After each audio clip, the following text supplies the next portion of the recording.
上百万香港人连续2个周日走上街头，抗议将允许把嫌疑人送往中国的逃犯条例修例提案。示威人数写下历史，轰动世界。然而，在中国大陆媒体，香港似乎一切静悄悄。周一，官方英文报纸《中国日报》发表了一篇港人游行的报道，还送到墙外的推特平台。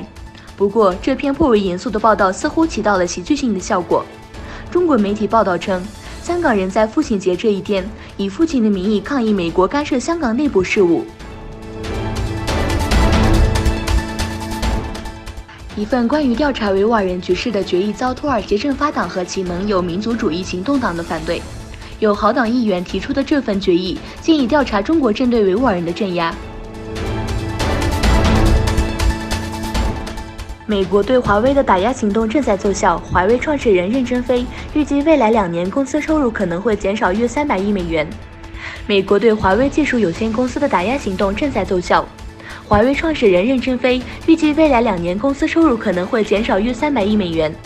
他说：“我看到我们华为营收还在增长20%，我们只是预测会出现下降，但是现在还没有出现下降。但300亿美元的下降对我们来说是很小很小的事情。”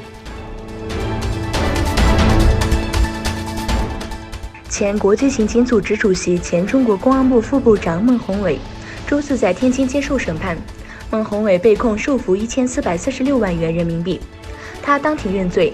9月，时任国际刑警组织主席孟宏伟出差回中国后失去音讯，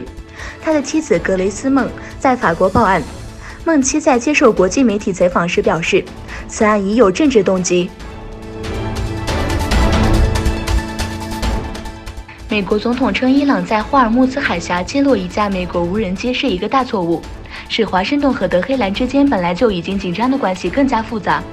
星期四早些时候，伊朗革命卫队声称在伊朗领空击落了美国全球鹰无人机。土耳其周四向东地中海派出第2艘钻探船，亚乌兹将于7月初在塞浦路斯岛沿岸开始进行碳氢化合物勘探。土耳其能源和自然资源部长法提赫·杜尼马兹在正式仪式上表示，亚乌兹号船将进行钻探，该钻探位于北塞浦路斯土耳其共和国海湾。